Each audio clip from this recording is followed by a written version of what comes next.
આંધળા લોકો માટે એક પ્લેટ પકોડી ફ્રી મળશે. હા. अरे देवा, ये गड़बड़ है बाबा. એક પકોડીની ડીશ બનાવો ને. હા ભાઈ બનાવું. हे भगवान, ये क्या हो रहा है?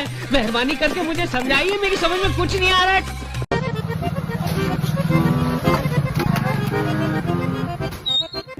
લો ભાઈ.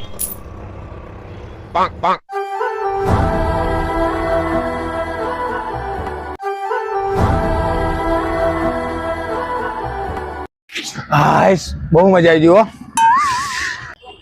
ઓ ભાઈ, બોલો ભાઈ. અરે પૈસા તો હલતા જાઓ. ભાઈ આંધળા લોકો માટે તો ફ્રી લખ્યું હો.